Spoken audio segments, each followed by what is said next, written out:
Hello, everybody, and welcome to the Alien vs. Predator Galaxy podcast. This is Aaron Percival, aka Corporal Hicks. This is Adam Zeller, aka RidgeTop. Eric Adams, aka Xenomorphine. And joining us is a special guest star. If you listen to the Perfect Organism podcast, you know him. It is Mr. Christian Matsker. Welcome back to our podcast, Christian. Thanks so much, guys. It's a pleasure to have you back. I know you guys don't get to talk comic too much, so I was like, I need a comic guest. I know who to go to. Christian, come on over if you like the book. If you like the book, which was why I asked you. Because this is episode 148, and Corporal Hicks is sick to fucking death of negative episodes that have been going on lately. Yeah. So, I sat there and I went, Eric, what's your favorite comic? And Eric went, a few. Well, yeah, true. But one of the ones he picked was also one that one of our fandom brothers suffering through the Ukraine at the minute, Kradan, has asked us to cover in the past. So I was like, fuck it, that's what we're doing. We're going to do Sacrifice.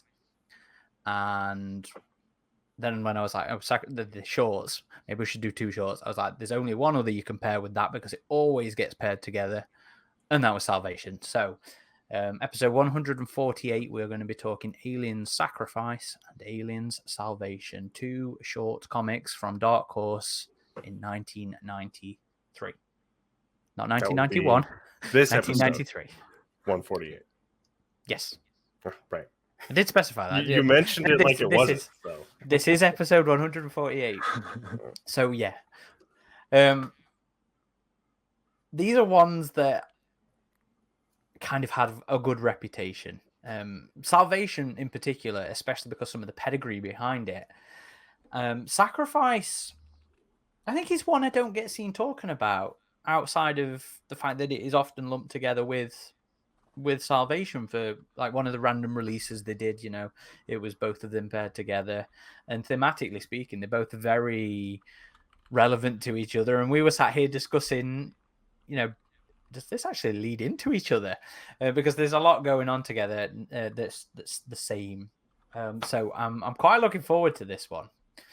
So, Eric, I'll let you start us off, as this was your pick. We'll be starting with Sacrifice, as that was the first of the two published. Mm-hmm. And tell us why, briefly, before we dig into it, why is this one of your favorites? Why did you pick this when I asked?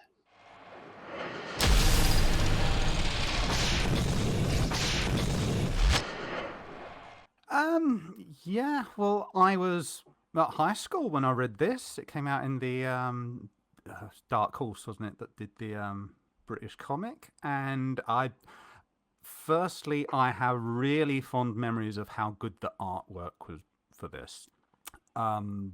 This remains, to me, one of the golden standards for Alien comics, because it's not just very sort of photorealistic when it comes to the human figures, but it has such beautiful attention to the lighting.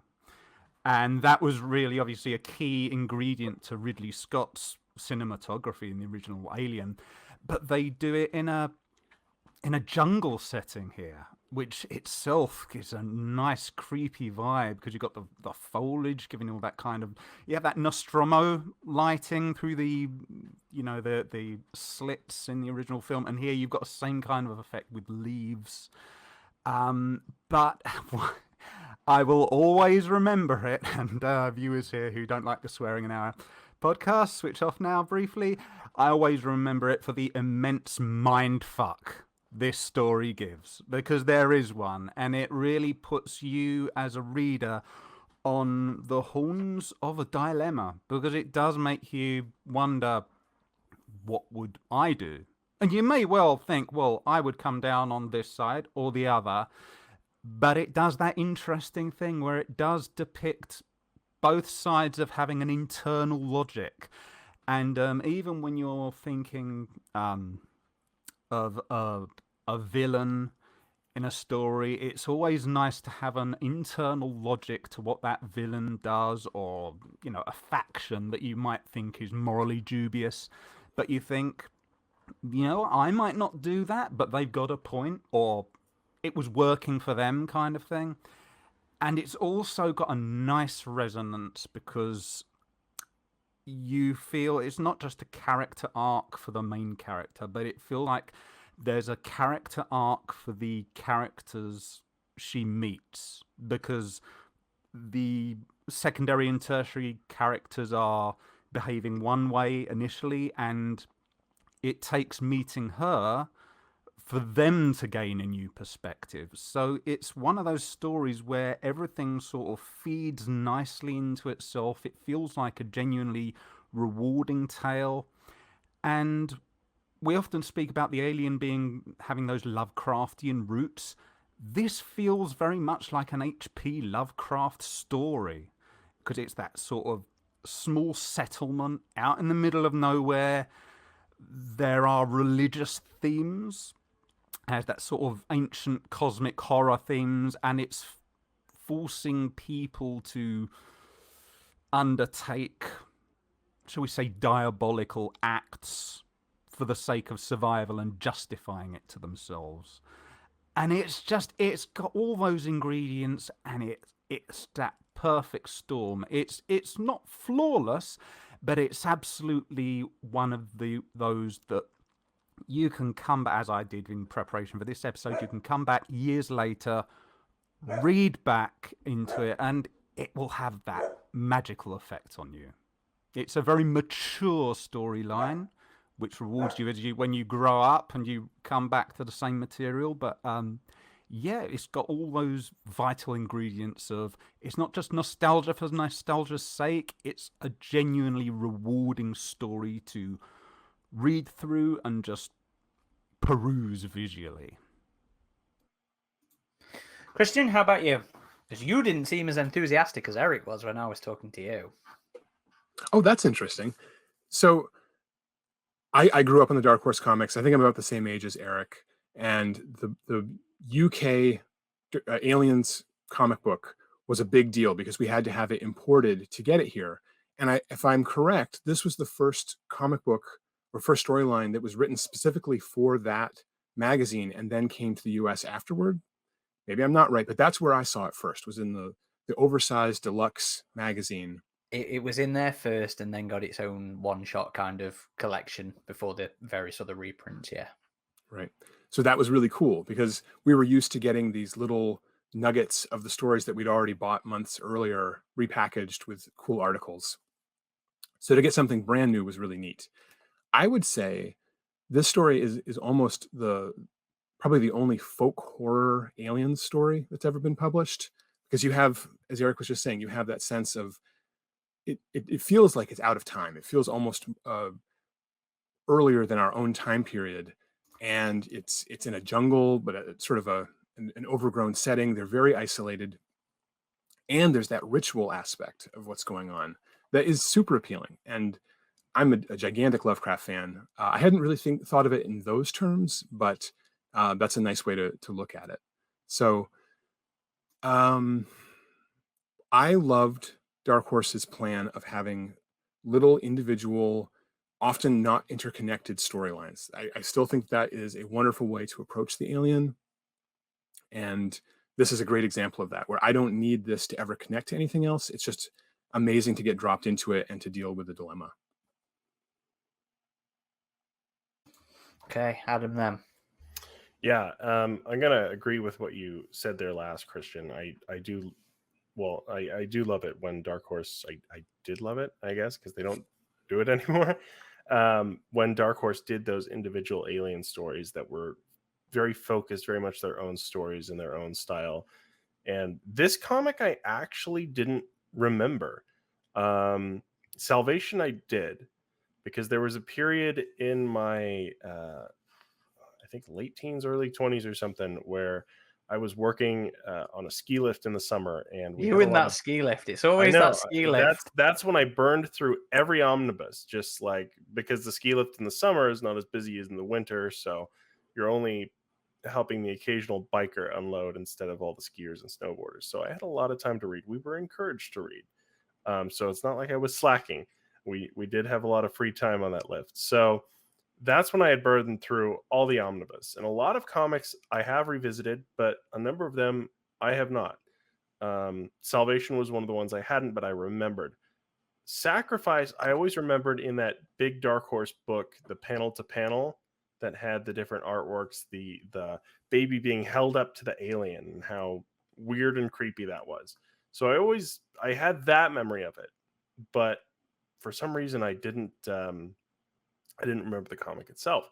So reading it now, it was just awesome. I loved it. I think you're spot on about the art, Eric, the lighting. Every panel kind of looks like a painting. Yeah, that one on the left there that Aaron is holding up.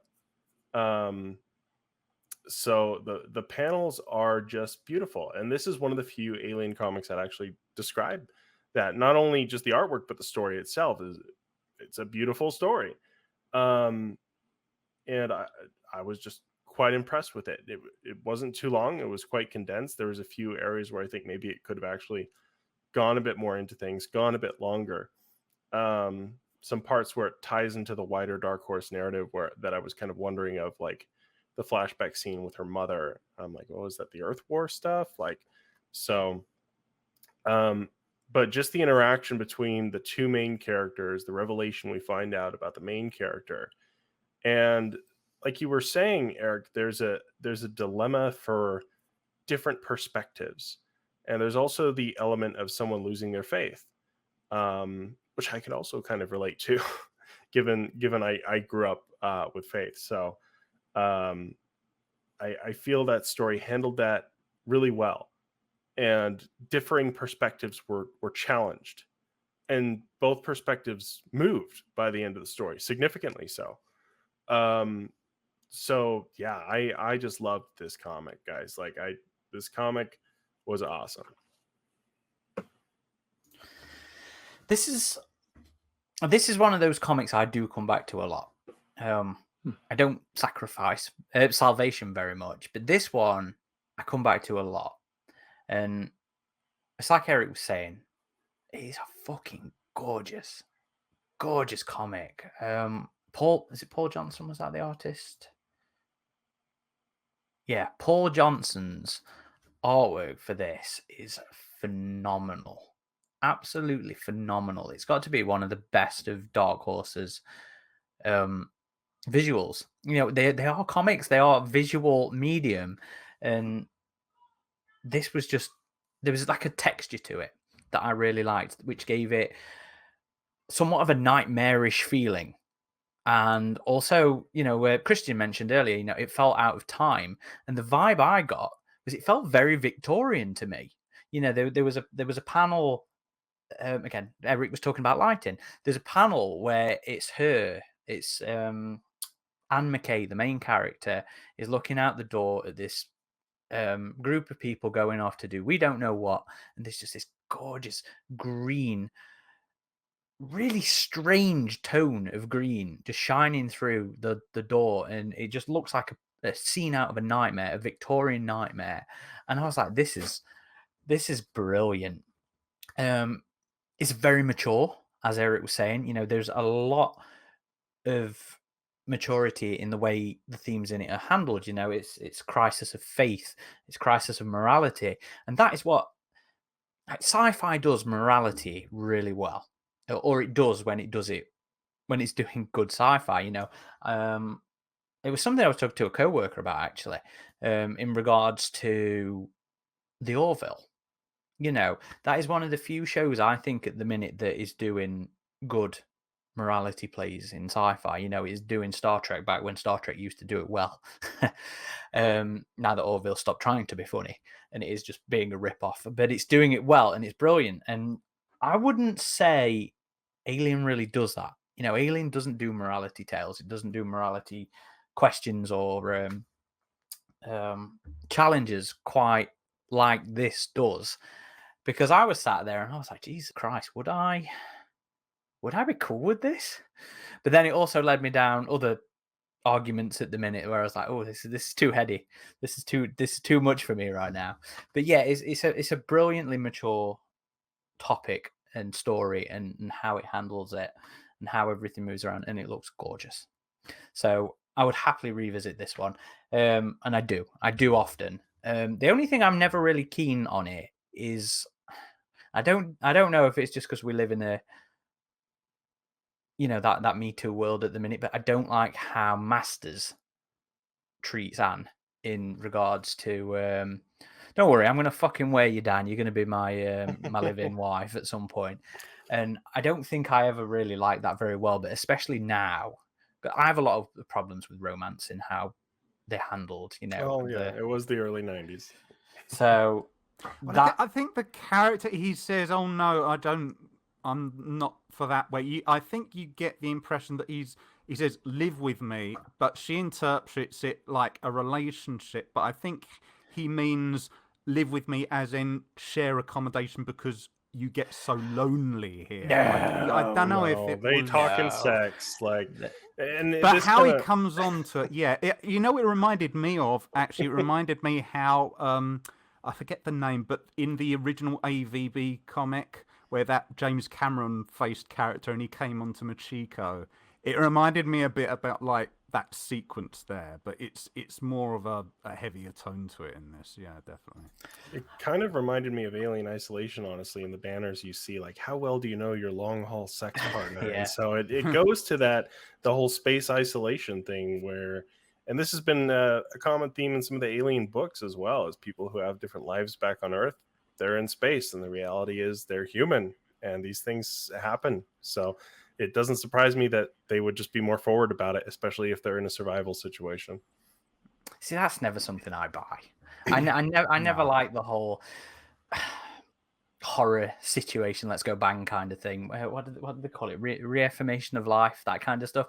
And to be fair, that's not how sacrifice. Oh my god, I'm going to keep getting these mixed up. That's not how Sacrifice plays it, and I found it a bit uncomfortable.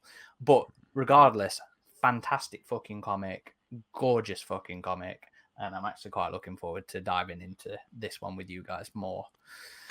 So Eric, okay, just before we go, I will say, when you say like the Me Too, and it's different time now, the one thing that did strike me that feels slightly, it doesn't have the intended impact now, was back then it was I get the impression they were trying to make it feel like futuristic, because you find out she's a female priest, and literally as soon as she says it, all the characters go, "What?" sort of thing. And these days, it'd be like, "Oh, you're a female priest, okay," because I think it was on the following year the first female vicar happened in Britain in '94, because that's when the Vicar of Dibley show came out and all the rest of it. This year, when that comic was published, there were no female at least in the UK. So at that time, I think that was intended to make it feel like, yeah, they're religious, but it's future religion. But now, when we read it in 2022, it doesn't have that feel. And like, you're looking at the characters go, "What?" But you're thinking, why is that a mystery? But you have to think, back when it was published, that was unheard of, a female vicar, a female priest. So that's one of those things which people who are new to it keep that in mind, because it was literally written at that. Well, I think it still would be pretty unheard of in a lot of religions these days. Yeah, but you mean the Church of England, right? Yeah. So that's interesting, because I never read that, didn't factor into it at all in terms of when I was reading it. It wasn't so much a gender thing as it was just this particular character thing. So that's really interesting. That's added to it. It's just I remember at the time reading it, it felt like, oh, female priest. Yeah, that is a weird. But now I just read it and I go, oh, female priest. Yeah, she's just saying that's the reason she wasn't hooking up with him, among other things, because they talk about, oh, you do a vow of celibacy, etc. A little sacrifice they make to God. And they do explain why she became a priest in a very concise way, and it makes sense. It does make me wonder about the wider world that caused her traumatic experience. The whole Earth War thing, and she just runs across the street to this this cathedral there, and I was like, wait, isn't there an alien invasion going on? That's Yes, like, what's I going on? thought that. So, but it doesn't matter because the story is focused on what's happening here. I like Well- that turn of phrase she used in it. She said that she believed like the creed, the religious text, with a ferocity which scared even the older priests.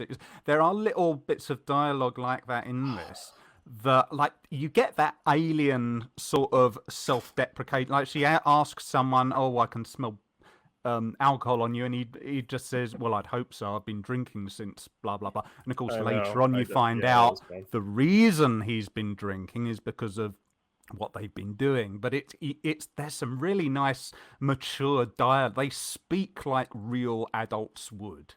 That it doesn't feel like when characters in a comic book, they speak like real people in this. But there is some absolutely wonderful sort of,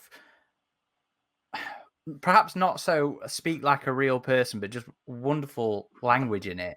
And there was one bit in particular that I really liked, where it sort of added to that what I was saying earlier, about this nightmarish quality to the comic, where she's talking about being scared and stuff, and she says, "And I'm shivering like women used to do in ghost stories before our lives became so grotesque the ghost felt obsolete." And I was like, Jesus Christ, I love that line. That is brilliant. Yeah, It's all the dialogue she has to herself, her inner dialogue, is just so well done in this. So what do we think of Anne McKay then as the character?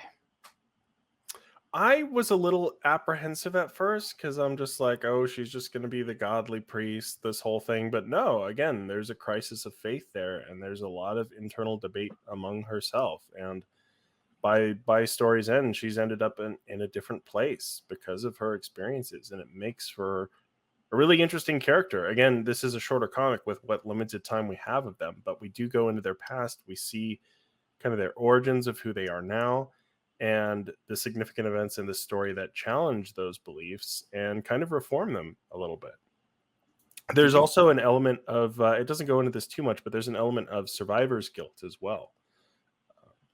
Because she is the only survivor of this ship of hers, this missionary ship that crash lands on this planet with this small group of, I don't know what you just colonists or outposts or something, that they were hoping her ship was something to rescue them, like a military ship or a supply ship or something like that, but it ended up just being a ministry ship. So I'm curious about the crisis of faith stuff, especially from your perspective as well, Adam. I don't know about your religious background, Christian, so you'll have to fill us in after. I grew up But in Utah County, Mormon, and if anyone knows that, Utah is very heavily Mormon. Not quite as much these days as it was when I was growing up. It's become quite a bit more eclectic, I would say, especially around Salt Lake City. But yeah, growing up, I think I was just kind of raised Mormon. My parents were converts. I think I was just kind of raised Mormon because that was the religion around here. But Mormonism is not an easy religion to follow. So, yeah, there's definitely, at a certain point where you start encountering other things, the older you get, where it makes you start to question things in a more like, shit, the world is like this. Like, how does this square with my beliefs kind of thing? And I definitely saw some of that with this character. So I could kind of relate to it. I mean, I was never a priest or anything. I was never that religious. So it's a little different, but it was definitely a point that I could be like, that's really interesting. any resonance for you there, Christian, or was that just a facet of an interesting character? Since Adam went, I'll talk about it. I was raised Lutheran. My dad was actually a pastor, but I should say there were lots of female pastors even back in the 80s and 90s. So as an American, that didn't strike me as anything particularly novel. And after my dad's death, I left the church. It just didn't hold anything for me. But it's always interesting to go back and look at characters who touch on those kinds of memories of how the church works and whatnot. I think also her being female is good for the story because of what the big revelation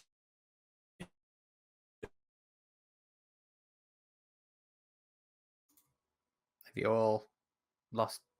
It froze. Oh, guys, I'm Christian? so sorry. Yeah, Hey, we can you hear me? lost you. We can hear you now. We lost you after. It's good that she's a woman because of the big revelation is, and then. Brrr. Okay, I'm worried about my connection. 1 second here. Okay, hopefully it's all right.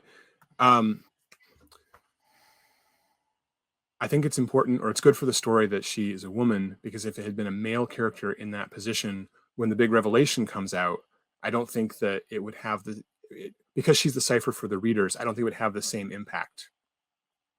Does that make sense? You're thinking more in terms of the maternal perspective. Yeah. Yeah, that makes sense. But it's not a facet of her character, though, is it? I mean, I never read any maternalness from what she was doing, other than I always felt it was more the religion than the gender. But well, yeah, but I think that's more because it's like she says towards the end when she makes the decision to go and stab the alien with a spear. I laugh. It doesn't quite work like that, but that's essentially what she does. She decides, fuck it, I'm going to go. But I tend to think it's more around that stereotypical view of religion, the perfect shiny light version of religions, where it's, do unto others kind of thing, where that's more the horror for her. So it looks like we've lost Christian. Maybe we'll get him back, but we're going to keep going until if that happens. So Adam, I believe you were about to. Yeah. So before we completely move on from the personal experience with the religion thing, I realized I have to correct myself. I actually was a priest in the Mormon church, because Really? I can't lose my ex-Mormon cred here. So, okay, well, a priest in the Mormon church is not like a priest in like pretty much every other religion. I was hoping you were going to say the Church of the Immaculate Incubation. That would be a priest I would be in now, but Yes. but no, a priest in the Mormon church is like a rank you reach as a teenager, and it's like a rank that all young men reach. There's like deacon, priest, there's another one, so I'm not perfect on my memory, but it's not like a traditional priest in other religions. Not the preacher. Right, no. Okay. I mean, they teach you how to do that shit because you're supposed to go on a mission at the end of your teenage years and spend 2 years of your life doing that, but I never did. So I'm so glad I was never really. But that's the thing that's expected of like most, if not all, young men growing up in the church, even though, So of course, not all do that. You're saying we've done Prometheus episodes and had an actual ex-deacon involved in our conversation. That's right. Yeah. Wow. Yeah, I was never religious. I mean, my mother was, my dad very wasn't, and like I used to go to church and stuff with my grandparent, my grandma, and my mum and stuff like that. But then it got to a point where it's like, right, make your own decision. I was like, nope, I've got other things to be doing. I think it was more the culture than my parents, and again, the culture has really changed here in Utah. It's a lot different than when I was growing up. But my parents were converts, and but they were honestly more spiritual than religious. I think they just kind of like the community aspect of it. But I think, unfortunately, the religion in the community was definitely, there's things about it in terms of like having to live up to their standards that they expect of you, and not really allowing you to question things on your own, which was kind of like the genesis of me having my crisis of faith or whatever. So, but anyway, not to spend too much time on personal. Well, no, I mean it's still relevant, because even if you're not, I think especially now, how much I went off on the whole "it's what I choose to believe" thing in the Prometheus episode. It's still relevant now because it doesn't have to be a crisis of faith so much as a crisis of perspective, maybe. Yeah. Because at the end of the book, throughout sacrifice and perspective is shaped by the faith. It's shaped by, I don't want to say that stereotypical as a detraction to the way the way the story handles it, but more the broader strokes of how religions tend to tell you to operate, that kind of thing. Yeah, I mean, religion has always had an interesting kind of area in the Alien universe, and I always love the moment in Alien Resurrection where Call and Ripley go into that chapel, and Call crosses herself, and Ripley's like, "You're programmed to do that? Like, what?" So, and it's always just a nice scene in that area. So there's moments where it comes up, and Prometheus was probably the most significant time it came up in the franchise at that point, and I do think they pulled back on that a lot in Covenant. Covenant didn't really have the religious elements. I mean, it kind of did, like Dante's Inferno kind of stuff. I don't know, but like, and Aurum was supposed to be religiously persecuted. oh, that's right. Like Yeah, that. Aurum was quite religious. Yeah, But so that it's not, the element was still there, but not like it was in Prometheus. Yeah, it wasn't really dealt with. But I think more what I was getting at was, it can be relevant outside of religion because her perspective, her truth is challenged, and her perspective changes as a result, at the end of it. And I like that growth, I like the ability for people to recognize not necessarily wrong, but yes, wrong, this whole thing. Things that could be done differently, like, because Yeah. their perspective changes as well because of her. So they both affect each other's perspective, which I thought was the most interesting thing. The story wasn't just boring in the sense that, like, oh, they were so inspired by her morality that they changed their ways. It's like, no, they're both challenged and they both change. And it's interesting as well because I think nowadays when people are challenged, the reaction is to shut down. Yeah. Put up a wall, no, this isn't what I want to believe. Fuck off. But it was interesting in this one where she's basically saying to them, you are the monsters. You are inhuman. And I guess that's part of the morality play, the morality question of sacrifice is, how are you still human if you're sacrificing these babies, to... But they weren't really human babies. Well, that's See, that was an interesting point. Well, that's part of the question, though, isn't it, Eric? They're claiming that they aren't babies. Yeah. Because of the nature of conception, I guess. Creation. For people who aren't familiar, it's basically she discovers they've been creating cloned infants. They take them to a literal sacrificial altar. Basically, it's a stone. The alien takes it, and then they're not bothered by the alien. They say, oh, well, they're too young. They don't say they're... Because I would have thought if you're going to do this, you'd have genetically modified them, so say they don't have brains or something. Here they clearly do, and rereading it, I don't know if it's intentional, but I kind of got a feeling, are they going for an analogy to do with the abortion debate? Because that is exactly what I was thinking as I was reading it, but... Yeah. Because they do say they're too young to do it, but then you, the reader, you're saying, well, they clearly are. They're too young to feel pain or to feel fear. But clearly, you're seeing this infant, and it does have emotional life. But was this a thing at the time? I mean, obviously, it's come back not again in Britain now. Yeah, not in Britain. In the US, not in in the Britain. US. It's never really been a thing, but. In terms of religion, what I would say is, because, this is my youth in high school, I remember the religious iconography, which does flow heavily through this. This had more resonance for the time, 93, because this was just a year after Alien 3 had been released, which had a huge chunk of religious stuff in it. The prisoners and their sort of pseudo-cult religion thing that they had going on. But here it's because this is not the typical Ellen Ripley clone. She is definitely her own person in this.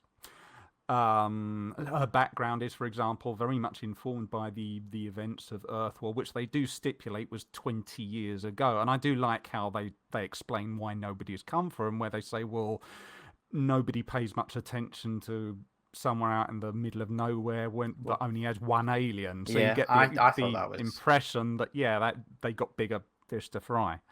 But you do get a lot of... this story could have just as easily been, instead of called Sacrifice, they could have just as easily called it Martyr. Because you do have the similar thing as Ripley goes through in Alien 3. It's not that she's got a chest burster, but she feels she is inclined to set the example for them. Because for her, she can't live with having to do what they do. She goes out, and she at one point does say, well, do you want to take my place if you've got that courage? But she doesn't judge them for it.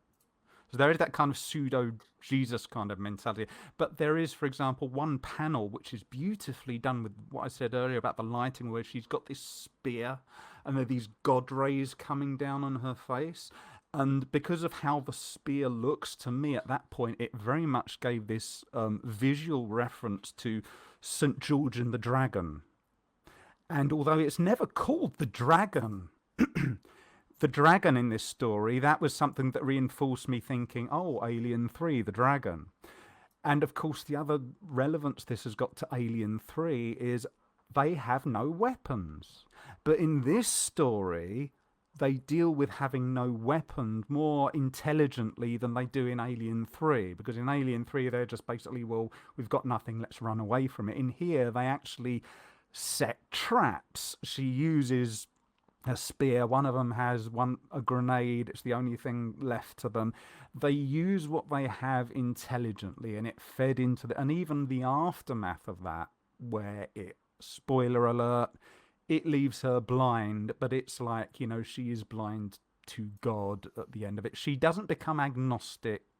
It's a journey of becoming an atheist to her, which I think was a mistake. I think they could have done agnostic. I didn't take it as that.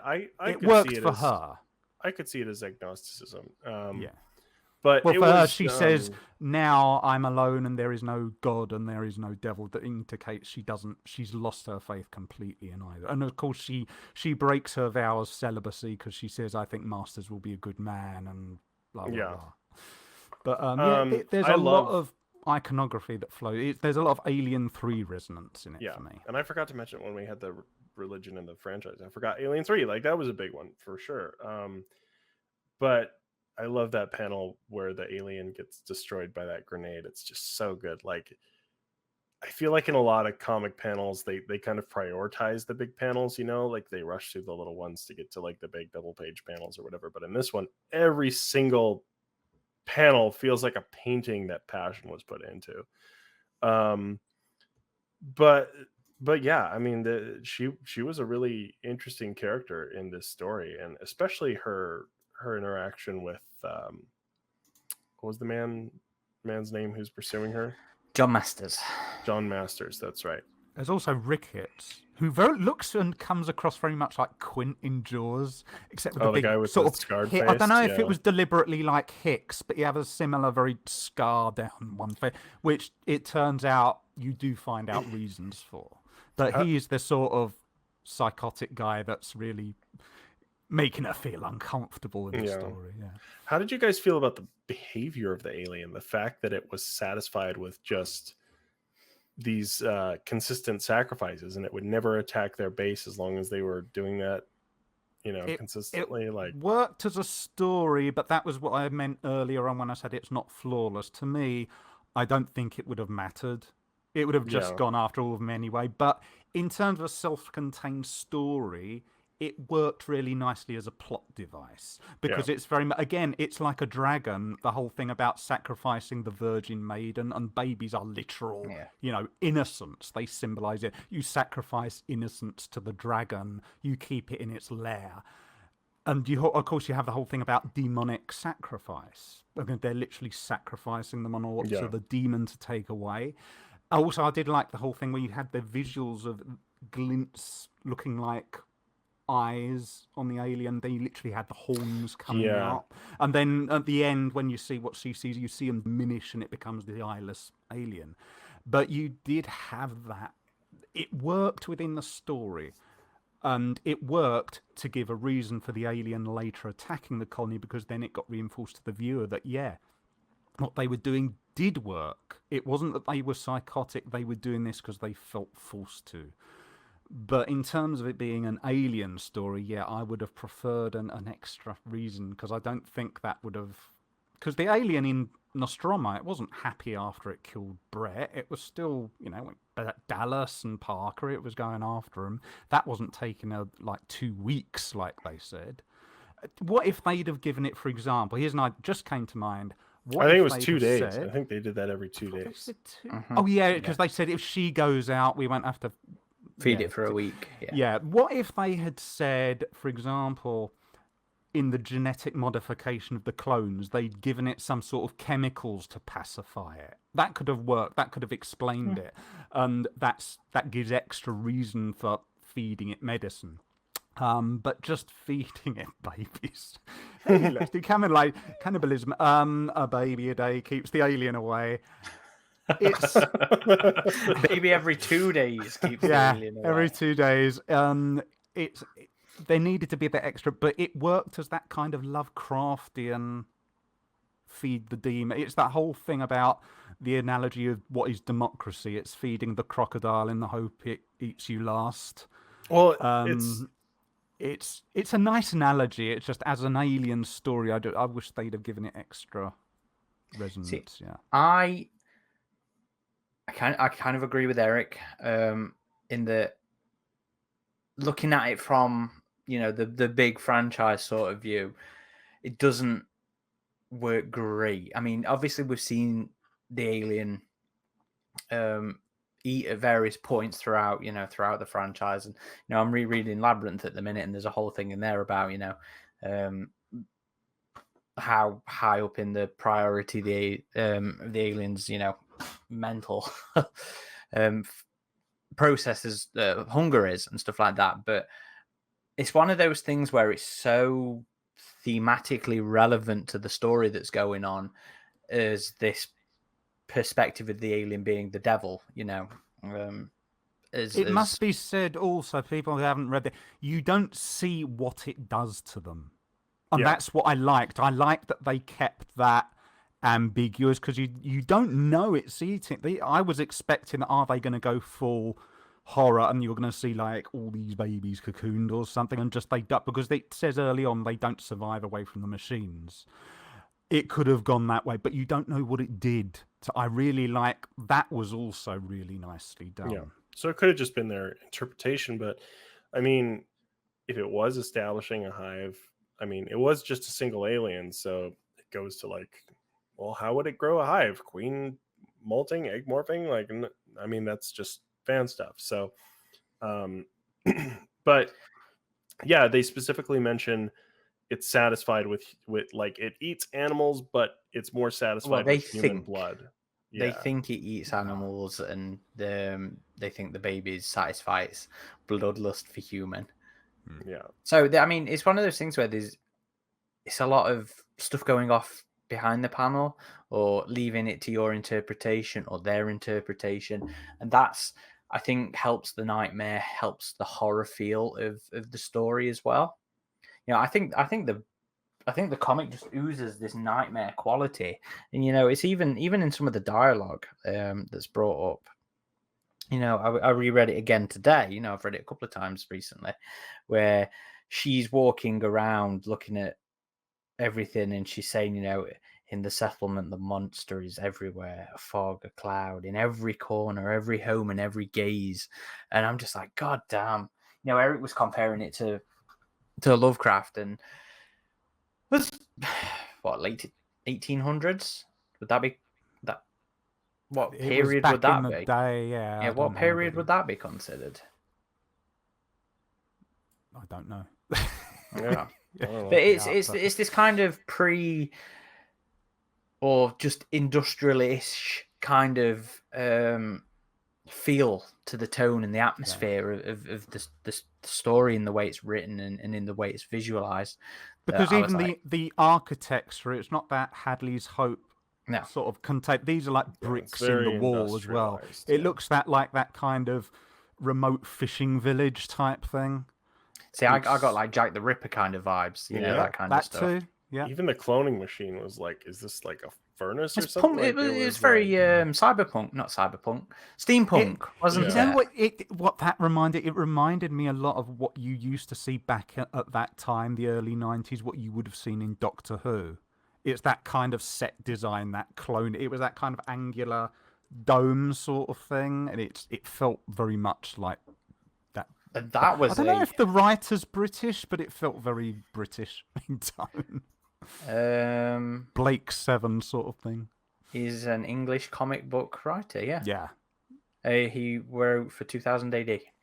So yeah. Yeah, that comes across. Yeah. I also got to say how awesome the nightmare art panels are in this. Oh god, When yes. Anna's seeing the alien Yeah. in her dreams, because that's what took her mother, was the alien on Earth, I guess. So there's a number of sequences in the story where she's seeing like demonic visage of the alien in her dreams. And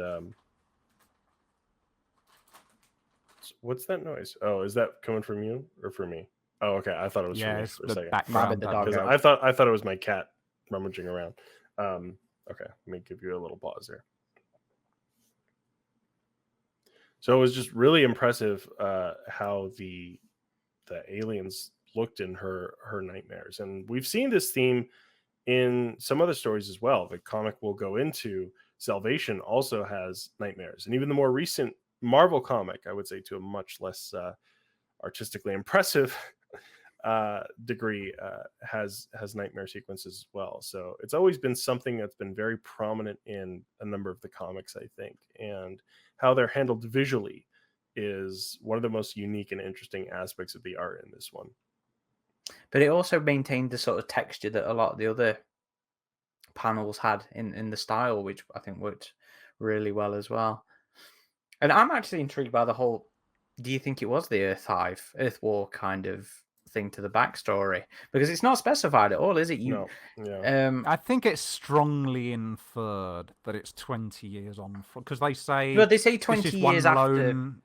one lone alien isn't a big deal. The one thing I do like about the 20-year thing is again, it's this really nice line of internal dialogue she has where she's going out on her own martyrdom thing to face the alien, and she says, it took me half an hour, but it actually feels like, no, it took me 20 years. And you do get that because she's gone back to that whole thing about an alien went after her mother, and although her mother says, oh, it's in the house. So you definitely get that feeling of this is when everyone knows about the alien. But it's that for her, it's taken 20 years. This is her literally facing her inner demon as well as the demon. But what you said earlier about the thing about the nightmarish tone, and you have that again, the dialogue about, oh, it's in every gaze, it's going to... When we had the episode where we talked about Alien, and Syl from the forums was on here, and he pointed out one of the things about Alien that works so well is the character of the alien. As soon as it's birthed, it's always a character in the room, even if it's not physically there. And that's what this brings forward, because it's not just nightmares. A lot of this story, you don't just get the alien permeating, you get that sense of guilt. The sense of guilt in this is it's tangible. You get this, you go back to the beginning again, and you get these people, they are acting stressed out, but you think, once you realize the reason for it, you go, God, yeah, that's going to really play on your own morality. The guilt, everything is drenched in guilt throughout the whole thing. I mean, even her thing, where you get a sense of, she's got, as you said earlier, survivor's guilt with her mother. Everything is, if they could have done things differently, they would have liked to, but it had to be that way. And they don't mention it, but it's like Job, the whole thing about that you're being tested. Your faith is being tested, but you've got to do these horrific things to get to that point. Well, survivor's guilt not only with her mother, but also her shipmates as well, because she was the only survivor of the crash. But the guilt thing's kind of there in Masters as well, though, and she brings it up, him drinking himself into a stupor to still function with what they were doing. So, it's in the atmosphere, and it is perhaps not so in your face about it, because I feel like everything thematically is handled very not subtly, but very competently. It doesn't feel too signposted or too in your face or too preachy. It's just a part of the narrative tapestry that's going off throughout the story that it just all comes together so fucking nicely. Even Anne's reaction, it's not one of the typical comic things. You have this very muted, reserved thing where when she gets back to the colony, she's just sort of like staggering, walking in, and they say, "Oh, where are you?" And she just sort of does that impulsive hit someone, and it's that visceral. This feels like the emotional reaction someone would have. You get that muted thing until it's Explodes. pressure building. And it's not done. It doesn't feel like a comic. These feel like real people. Mm-hmm. Anything else left to say on this one, or just really solid comics? If any of you listening haven't checked it out already and you're listening to this, go check it out. It's available now through Marvel, through the second omnibus. I don't know if it's available individually yet, because I know they've started to release a few of the older comics individually. But yeah, definitely one of the better ones from Dark Horse, in my opinion. And neither went on to really do anything else with the franchise, unfortunately. Peter Milligan, he was the writer. All he did was Sacrifice. And Paul Johnson, who was the artist, both line and color, all he did was Sacrifice and various covers for the magazine related to the Sacrifice issues, which is a damn shame. Yep, because it's really good. Some of the best art in the series, really is, and some of the best writing. Yeah, it's so. We say mature in terms of like themes and subject matter and stuff like that, but mature in the way it's so competently handled as well. Yeah, very, very good comic. Adam said, "What, 10 out of 10 in your message to me, didn't you?" Yep, I would go with that. Would you go that high, Eric? I'd certainly say it's 8, 9 out of 10, because as I said, there are those little flaws in terms of does it fit into the thing as a whole. Not quite, but as one of those self-contained stories. I mean, you could almost just replace the alien with an original monster and it would work equally as well. Yeah, that's fair. So you could replace it with a vampire. You would have the same things going on. But it just works. It's one of those ones which it haunts you. Mm-hmm. You read it and it continues to haunt you, and it's the best stories are thought-provoking, and this really does. It makes you think. Well, it makes you wonder how you would react in that situation. You know, I was sat there at the end of it thinking, God, would I have been cool with that? But then definitely again, an 8, 9 out of 10 for me, definitely. See, I completely see where it was coming from, but I think I'd go 10 as well. You know, I think I would. Issues with alien behavior and its the ability to take it out and put in a different monster aside, but I think that just goes to show the competency in which the story's written. Yeah. I don't think if you're reading this, you go and you say, "Oh, it's an alien comic." You have to realize, if you're not already familiar with the story, it's like Alien. You don't see the alien very much. It doesn't have standout boom, boom, boom sort of dynamic things. But when it does show up, it's got impact. But it's got that kind of Ridley Scott impact. It's not leaping all over the place. Like you see when it's landed on something, or when it's looming over something. It's very atmospheric panels when you see it. It's not an action thing. It's a horror. It's a nightmare. Well, even when it's a lot not of there, shadow. Yeah, it's even when it's not there, its presence is felt. Yeah. Yep. But yeah, I don't think a 10 for me, and well, really for anything, means perfect. Like nothing's ever like perfect, but it's definitely magnificent. Like just extremely solid. One of the best alien comics, in my opinion. So this one is Alien Salvation is also, I think, considered one of the best. And I don't think I'd agree with that. Like, it has such a high pedigree behind it. You know, it's written by Dave Gibbons, who wrote among many things, Watchmen, which is one of my favorite graphic novels. I say graphic novels there because I know that's one of the comics that gets brought up for the whole comic thing. And it also artwork by Mike Mignola, who is pedigree of Hellboy. These are really talented and impressive people. Yeah. But while it touches on a lot of the same themes that Sacrifice does, I don't think it's as strongly written. Yeah. Delivered. By the way, that's a really nice hardcover there. I don't Thank have you. that one. I need to see if I can still find it. But yeah, if any of you are familiar with the Hellboy artwork style, this is very much in that same vein. It's The very artwork stylized, is yeah. recognizable as that. But I still think the aliens are really well done, and the art is really strong. For me, it's not quite as, but it might just be preference. It's not quite as strong as Sacrifice, but it is really good. Like, and for me, like I like this story a lot.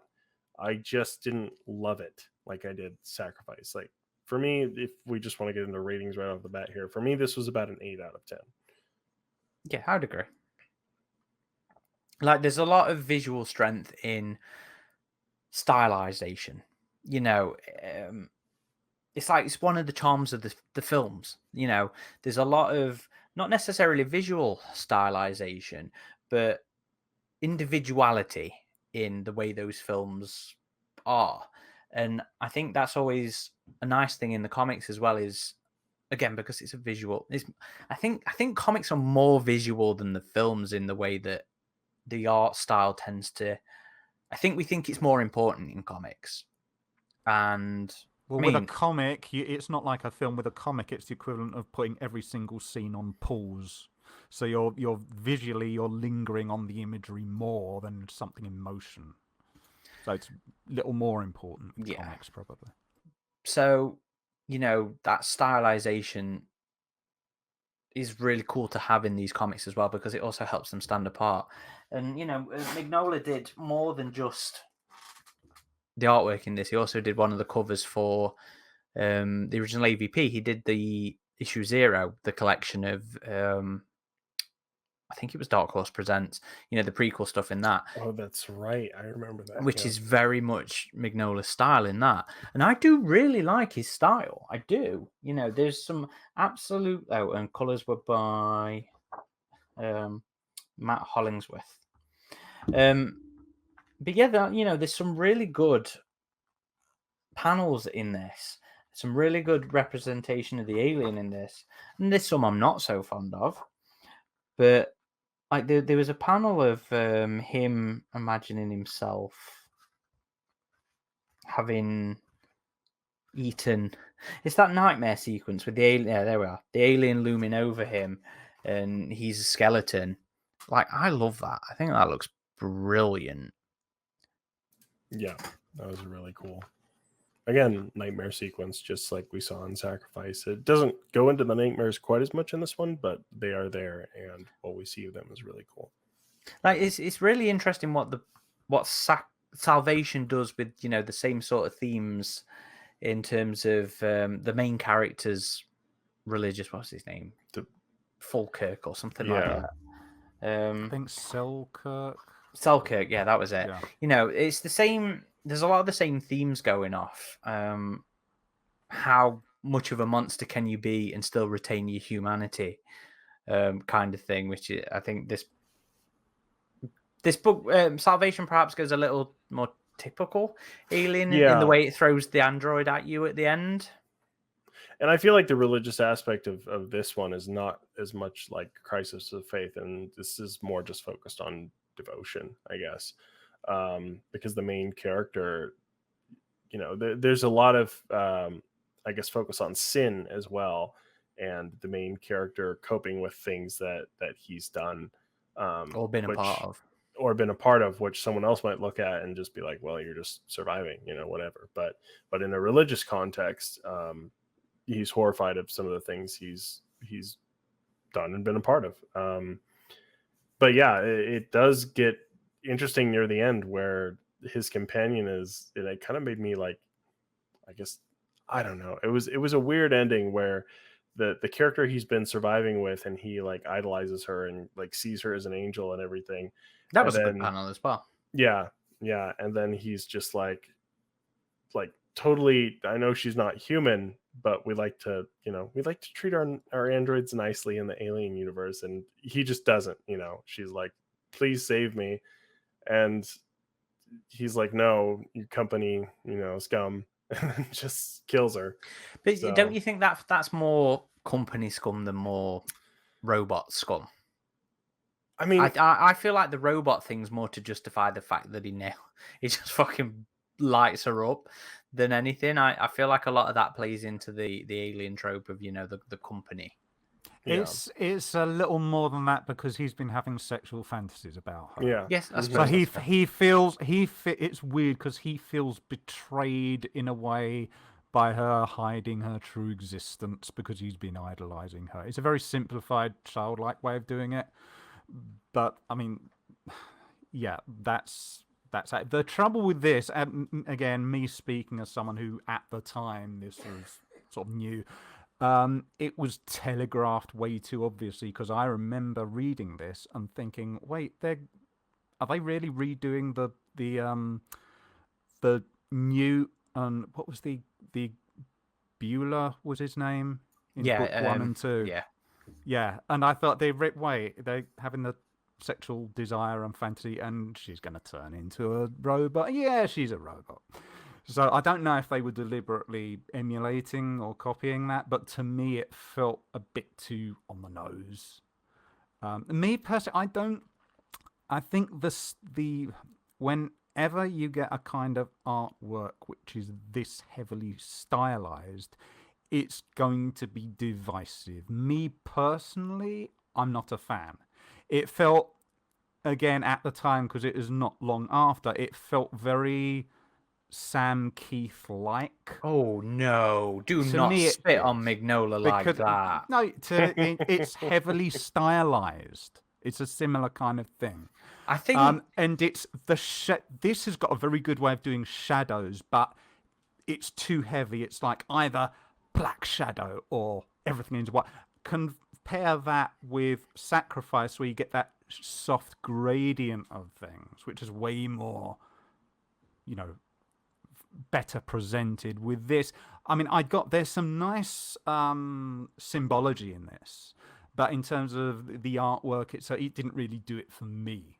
But like for you guys, it did. But I think it is going to be a divisive art style because it is so heavily stylized. I don't feel like it's quite. I can't compare this to Sam Keith at all, because it's not. I don't really know how to word this because I think Sam Keith works. what you in mean. Oh, the from Female red- War. Yeah. Yeah, no. Did you not recognize the name? It took me. Yeah, I had to look up. I'm sorry. So it's It took me a second, but yeah, no, I would not put this on that. I wouldn't put this on that level. I mean, I still stand by Sam Keith with Inhuman Condition. Have you read that one? Yeah, That was one of the digest no, ones. No, It was didn't after finish Fast that Track one. to Heaven. So, what about you, Eric? Was that a no? I have, yeah, I've read it. You have. So I think that's one of those ones where it's getting the right style for the right narrative. And Right. Inhuman Condition, I think he is fucking perfect for. And that's what I felt for this. For this story, that stylized type yeah. works well. But in Yeah. terms of where I would put it with, alien comic art, it's not my favorite. But because it works well, because you have a similar sort of thing going on with the writer. The writing, how everything is presented, it's that similar sort of heavy stylized that you just got like a captain who right at the start he flips out and he says, "You come with me on the lifeboats." He doesn't explain anything, and then he gets rescued by the guy, and then he just, "Oh fuck you, give me water, fuck you, do," but he's going off the deep end. But the thing I like about that is like you have Aurum in Covenant, and he's the religious character, so he's off the deep end. Here, the religious character is like the one who keeps perspective. The ones who are not religious are the ones who are either doing the weird stuff or they're too corrupt, i.e. the robot Yeah. symbolized by corporate, or the captain who's doing it for his own ends, blah, blah, blah. The guy's he's clearly working off his own fantasy logic, but it's keeping him on the straight and narrow. He's not flipping out, That's which an makes for a interesting way of nice looking kind at of it. subversion of what you'd expect from the tropes you get in an Alien. Yeah, film because I mean, comic. let's be fair. The religion, I mean, Like it's not Salvage in book yeah. one, It's cult not- it's- leader, the religious guy. it's not massively prevalent outside of perhaps Alien 3, but when it is normally, the cult aspect of it, not so much Yeah, perhaps the and they're religion the ones aspect, but causing it. they're And the bad again, guys. Yeah. Annie McKay in Sacrifice, she was the religious character, but it reinforced her pragmatism. She's got to do what she's got to do, but she's justifying it in terms of her faith. Mhm. And here you have a very similar thing. I've done terrible things, but I've not done it with glee. He was trying to kill me. I know you're with me, God. You haven't abandoned me, my Lord. But you're seeing him actually, he's actually doing like the right kind of things survival-wise. But he's not the evil person. He's not corrupt. He's not doing the kind of things like David 8 does in Covenant, where, Hail Mary, let's kill all the humans, how dare you, and I worship the whatever. You can kind of see there it's keeping them on the track they need to. And it's an interesting way that the story goes about that. But it's the presentation of the story, it's a lot more on the nose and comic-like than Sacrifice. Sacrifice is structured more cinematically. This is structured more like you would expect a comic to be structured. Yeah. in my view. Yeah, I would agree with that. Anything to say there, Adam? It's you're unmuted. I thought you were gonna. Oh, yeah. I mean, I did like the story. It was a good story. I just like reading it right after Sacrifice. It was like, that was better. But they are themed very similarly in terms of like the personal faith elements with the main character. Although there's enough distinction there as well to make them quite unique. Yeah, I never felt like they were too similar. Yeah, despite a lot of the same themes taking place in the book and them both being believers. the artwork I could kind of get with. Like, I've always thought the Hellboy series was really cool, and to see that style applied to Alien, like, I thought the aliens all looked really strong, and the artwork was compelling. And To there me, was not. Sorry, go ahead. and the panel in the hive as well, with the grotesque. Oh, with the queen, Yeah. that part was awesome. Yes, when he's, and like, it's one of descending into hell. the few times you ever get to see non-human hosts, because they're all those ape creatures. Yeah. Anyway, sorry, I interrupted you. Oh no, you're fine. So I liked it, and it goes back to the company being the greater villain of the Alien universe, and they go into that quite bluntly when the android is like, "Oh, help me! There will be a bonus for you in it," and then he kills her and talks about the true devil being the company. I also thought it was kind of weird at the beginning how fast the captain just like screws over the rest of the crew. Like, it's literally the next panel. I think he'd been in a fight or something when we meet him, because He talks about acid that's burned and him. his arms Right. like That confused me for a second because it was so abrupt. I was like, wait, what happened? Like, because did he they're run just into the having alien? food, and then he goes, "No, you." Well, He doesn't I even don't- try to save anyone else. I don't think he's there when they're eating. I think there's a panel that bursts in shows the him room. sort of shows him limping in. I think Just he's like come he from. shoots the room. Well, he shoots the dude who was supposed to have checked the Places cargo hold. filled.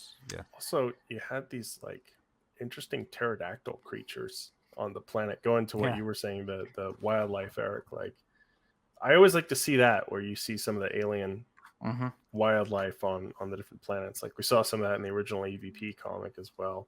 See, the pterodactyls reminded me of the prequel, actually. Oh yeah. As in issue 0, that he did the cover artwork for. Oh, of AVP, right? When they go to the one. Yeah, the ones with the small wings. Yeah. Yeah, and like the sneaky creatures and stuff like that. That made me think of those too. Yeah. So I like seeing that kind of stuff as well, because I think it's very world building. It echoes back to the the original, Mark Verheiden's run with the idea of there being this natural biosphere that the aliens were a part of, and the checks and balances, and you see the winged creatures in the first series as well. I like that. I do have to wonder, because the big plot twist, although at the time I remember thinking it's not just that he's eaten people, is it? But yeah, it's just that, the terrible thing I've done is I've had cannibalism to survive. So I guess that's not very high up on your list of sins. No, yeah, but I mean, it's just it's not like I'm going to kill you to eat you. It's he had to kill him, and now he's dead. Might as well, because he couldn't. All the food tasted like they try and eat the pterodactyl. It's like it tasted like dirt. And you get the impression it's not healthy. Yeah. But I remember thinking at the time, was it influenced by the film which came just a year before called Alive, which was based on the real incident of those, I think it was some Olympics people that crashed in the mountains and they had to cannibalize the dead bodies from the plane crash. And it was released only a year before this comic was released. So it made me wonder, was the writer influenced by that? Who knows? I'd like to know about that. But yeah. Have any of the other comics done cannibalism? Can you remember? I can't remember anything overt. No. Okay. But I mean, here it's. Yeah, I mean that is the big thing. It's he feels like he's partly responsible for helping the captain up, so he feels like he's killed the crew, and he feels like even though he didn't really have a choice. Yeah, and I've done cannibalism, but again, he's working it into his own faith-fueled worldview. So for him, it is this big sin thing, and you can understand that's why he's thinking. But it's laboured a bit intensely because he keeps on and on and on about it, and you think, okay, give me some aliens or something. I don't feel like the writings is deftly handled as it is in Sacrifice. Sacrifice feels like a lot of layers. Yes, this one feels very straightforward, and this is this kind of thing. Yeah. I also thought it was kind of interesting, the concept of, and again, this kind of plays to the Earth War thing. They were like, the military just wants them all destroyed, but the company is trying to set up these alien reserves, and this planet specifically was not appealing for terraforming. It only had a single landmass, and the biosphere was not quite ideal for it, I guess. But the aliens could survive there, and there was wildlife, so that's why they had fast breeding wildlife. That's, yeah. So that's why they had kind of picked this place as just like a reserve planet, so the company would just have aliens that they could use in this isolated place. And the crew didn't know about it. Only the captain and the android character, the first officer, knew about it. Which is something they revisited as well in Resistance. The idea of setting up like these reserves to stock aliens. Yeah. So, yeah, and I like the concept, to be perfectly honest. Yeah. I do like the concept of because I think it was also something, again, in the mid-90s kind of thing, is this idea of bug farmers. They go and set up a hive somewhere so they could go and I think for the bug farmers it tended to be more, because it was the age of royal jelly, it was more about getting royal jelly than necessarily getting aliens. But yeah, I like the concept. I think it works. I think it's good. I mean, logically, you'd think they would just put it up in a controlled lab. They wouldn't just let them go crazy over a planet. But within the context of the story, it worked, because this is basically Robinson Crusoe gone really, really wrong. That's what you get with this. It's Robinson Crusoe given a religious alien themed flavor. I think from that perspective, it's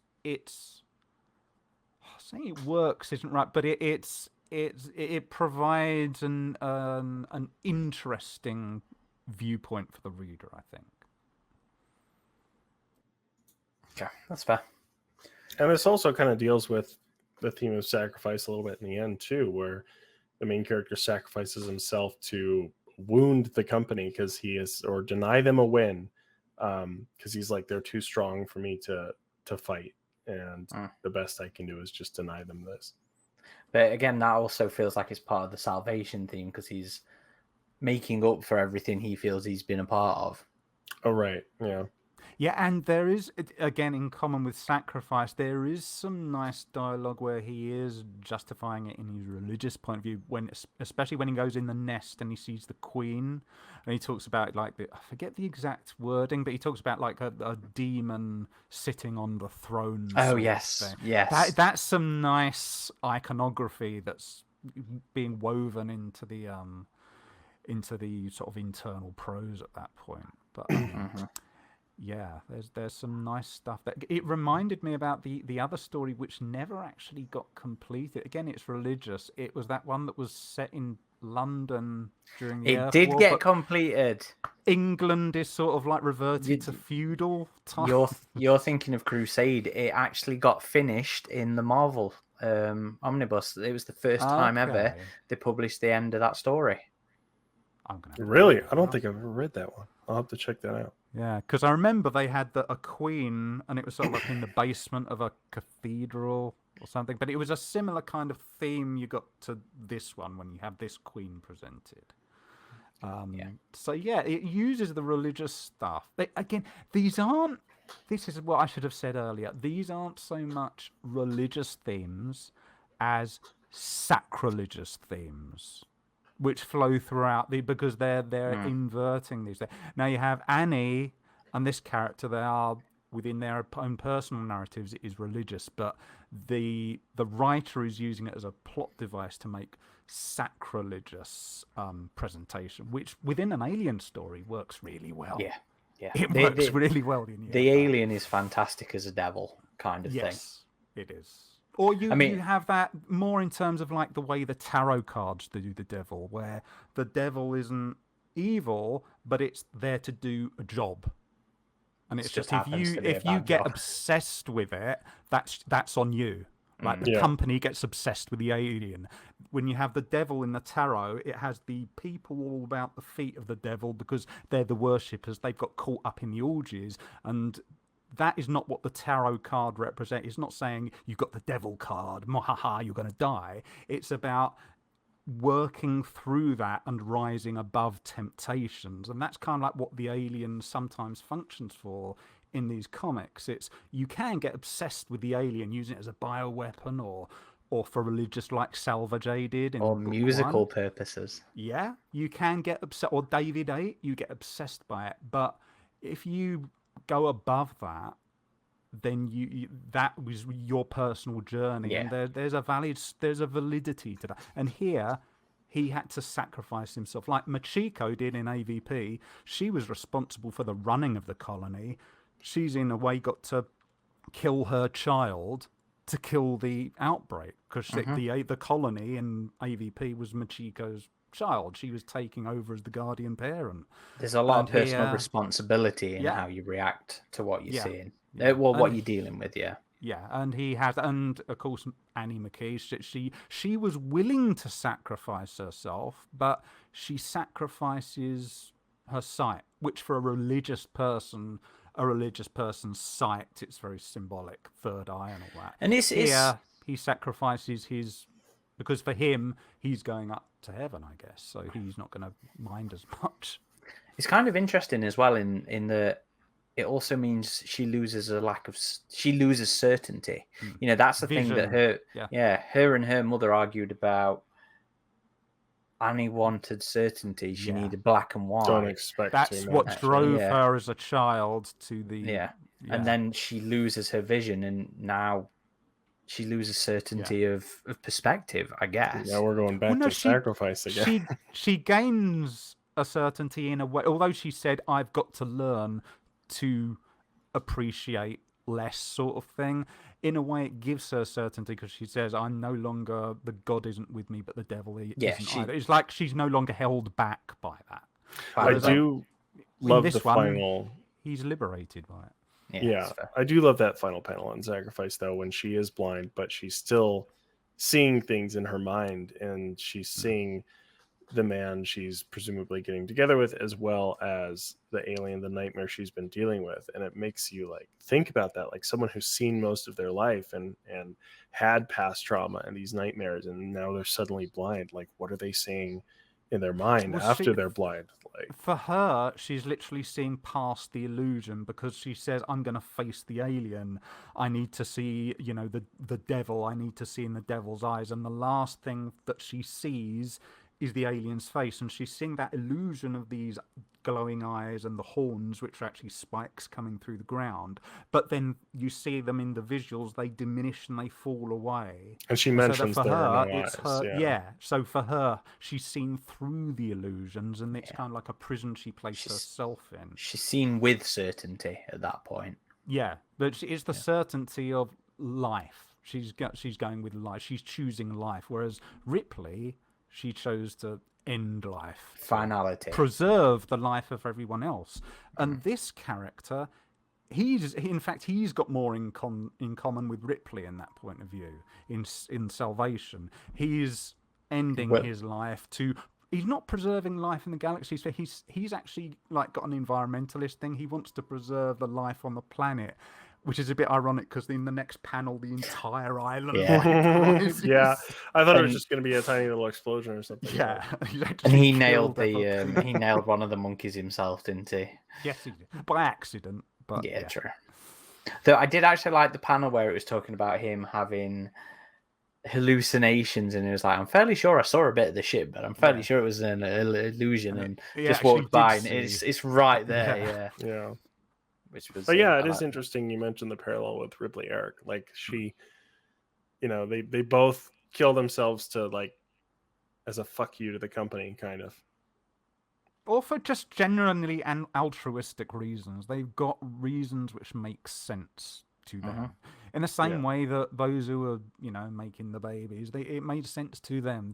It was all, one is a sacrifice, the other is a sacrifice. It's not necessarily less valid, but it's what would you do in that circumstance? Would you, like even in this story, would you set the self-destruct, or would you have saved the android because she said, no, we can escape? Because she said, I get on the lifeboat, go up there, put us in hypersleep pods, we can... I feel like, I think I could fairly safely say I'd have probably gone up in sacrifice. In Salvation. I'll go with the bonus. Yeah. But no, the question of the sacrifice is a lot harder. And they make a point of it in there as well. Can you truly understand that until you've spent 9 months living under that shadow? Yeah. And the book shows us what happens when it doesn't. And it's not even that. You have like Ricketts. He said, my wife was killed. My child was taken away. You don't just get this sense of, oh, well, they just started churning these babies out. You get the sense, as it goes on, you get the sense that they've been through stuff that made them change their minds. It wasn't just, hey, let's do this. You've got... Can you imagine that being proposed? I know, why don't we churn out some babies? But that was something I missed as well. I think it comes after, but it also, there was echoes to Rogue and the idea of genetic dummies that they use in Rogue to use as like hosts and stuff like that, which I thought was, it sacrifice kind of makes it more horrific in that they are presented as small children. They are babies, whereas Rogue very much makes it, it's a functioning thing, but it's got no head. It's not alive. It's not. Yes. Like in Genocide as well, where you just had literally a hunk of meat that the chest burster comes out on. Oh, so it preceded both of those then. Yeah, so Genocide did it, didn't it, first? Yeah. I mean, that's what I would have done, but you can't have the same kind of ethical message. No. If you did that. But I mean, it wouldn't have the same emotional effect. Yeah. So it's... again, it's a mind fuck which has lasted this many years. It gives you but that's when sci-fi is at its best, when it's making you question these things. Makes you wonder about the whole human reproduction aspect in the future. If these, like, are they just clones and they're just justifying it because they are clones, or have they actually genetically modified them so that they can't feel fear or pain or whatever? And we see a bit of this kind of aspect in Covenant where they have these big drawers just full of embryos. Yes. It's like, are Yeah. these birthed from humans, or are these just birthed in a machine in a test tube Yeah. somewhere? So it's not really an Giga's, aspect Giga's that the pistol. right, it's not an aspect of the alien universe that's too explored. So when we see little glimpses of it, it's interesting. Right, anything else left to say on this one, or do you think we're safe to have a wrap? Yeah, it's been an interesting trip through that. The one thing I would add, me and Adam both said it to Aaron when we came on here. There is a final panel in Salvation which made us think, oh, is it that Sacrifice came after? Yeah, oh 'Cause yeah. it feels Thanks like for bringing it's that up. not. Apparently, Sacrifice was published first, but you could retroactively think, oh, it's a prequel, because what happens after he's exploded the ship? There's actually like space Catholics or something. Yeah. Like they say we're on the missionary ship, I think St. Peter, St. and it's Peter, actually a yeah. big sort of like Warhammer 40k style cathedral ship with a big massive crucifix on the red St. George dragon sort of colour and cross, and they said, oh, we have come, it's been this many years since the distress call stops signaling, oh, these many brave souls have sacrificed, we are going to go on, we are the missionary ship. And in Sacrifice, Annie came from what she says is a missionary ship, and we don't know why, we don't need to know why, but it had a mishap and there was an engine explosion, so you wonder, is it the same ship? So Yeah, in hindsight, could have been, but it's you wonder, did the writer from Salvation see that, and he went, oh, missionary ship, yeah, let's make this a missionary, and they added it at the end. That was a nice bit of world building in a way. Yeah, because ship. I went back to Salvation and looked at the ship crashing. I was like, is this the same ship? Does it mention it? Because I was wondering that myself. Because you just see an inferno, don't you? In Sacrifice. Well, you see a little detail. You see an outline of like the ship crashed. And of course, for Annie, she talks about like the hellfire and stuff. So again, it's reinforcing her religious. But in fact, it struck me, because this would have been like a year or two after Terminator 2.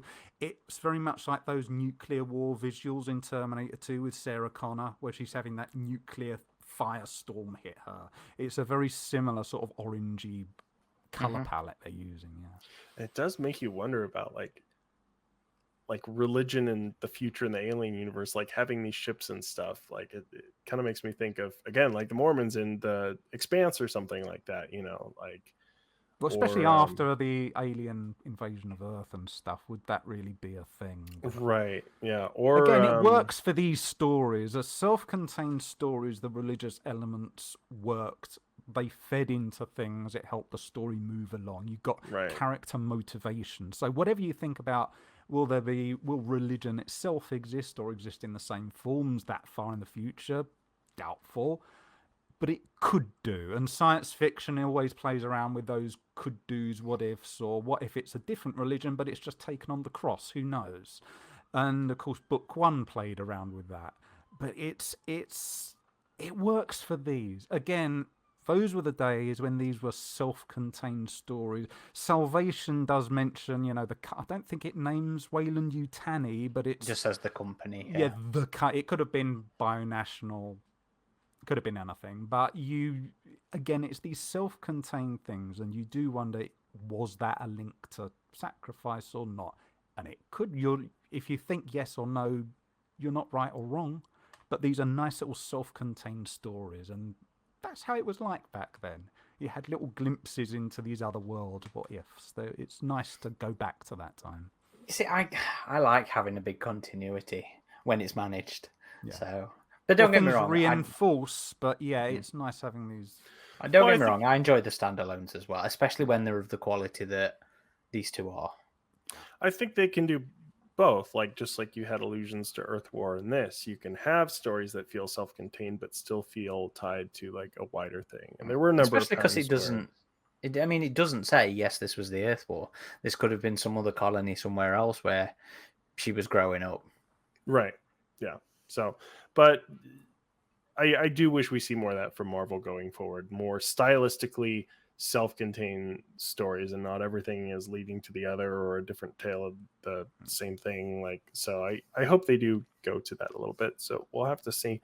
But yeah, just all in all, really interesting comics. I was going to bring up one more religious ship thing. It made me think it was kind of the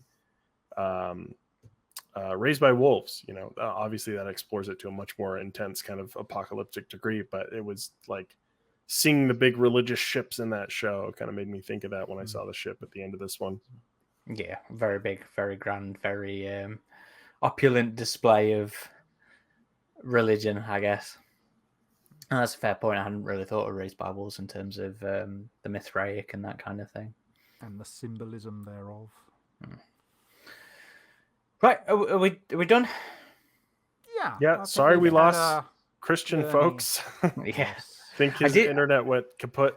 I messaged him. I was like, after we'd waited for a bit, I was like, we're going to continue, crack on. Try and join us again if you come back. Oh, yeah, he's literally just replied. Oh. There you go. Wah.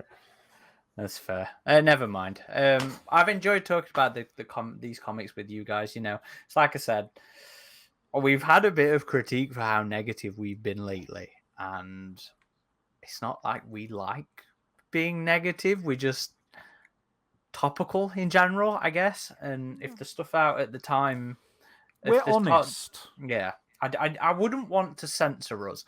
And to be fair, I mean, I kind of set this episode up to be a good one by going, let's talk about something we like. And I went to a guest and went, you like this comic? Do you want to come and join us? So, I did set this up a little bit, but I know that we're not alone in the general perception of these specific comics. It's like I said, Credan asked us to talk about it. It's one of his favorite comics. Sacrifice, that is. So, yes, we hate negative episodes as well. And yes, I get sick of them and I want to. Sometimes they're fun. Well, but I do think it's good to have balance. And we'll have our negative one when we talk about Marvel Arc 2. Well, that is another reason why I was like, I need to do this episode. Because we come off Alien 3, which was far more negative than I expected. We come off Prometheus, which I kind of expected, but it was still tiring.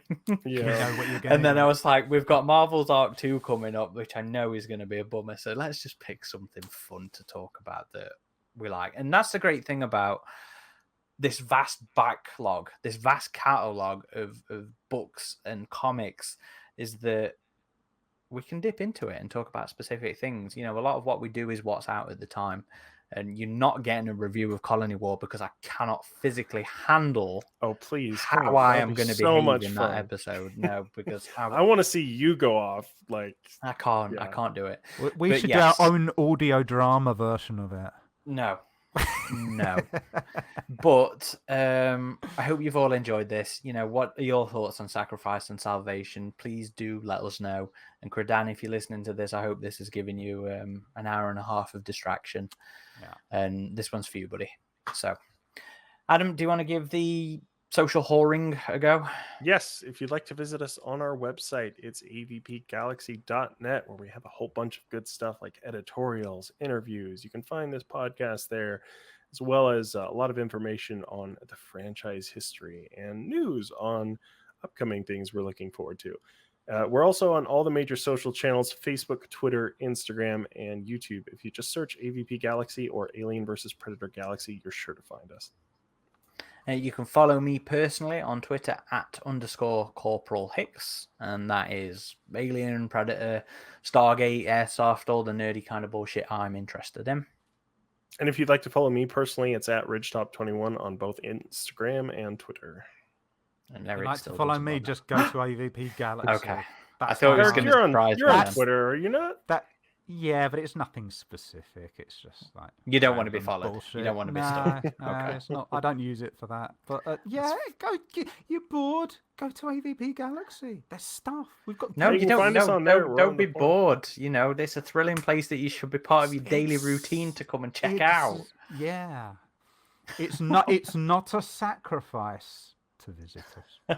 That was awful. I don't know. Oh, fucking awful. So if you come to us, it feels like salvation. Yes, there we go. It should be a part of your religion. Yeah. Anyway. Also, we do weekly streams on Sundays. We play video games, so if you want to chat to That us, sounds Sunday mass. we Though I do actually have an idea for another thing on Sundays that I want to run by you both after this. Okay. All right, we'll have to go over that. Preview.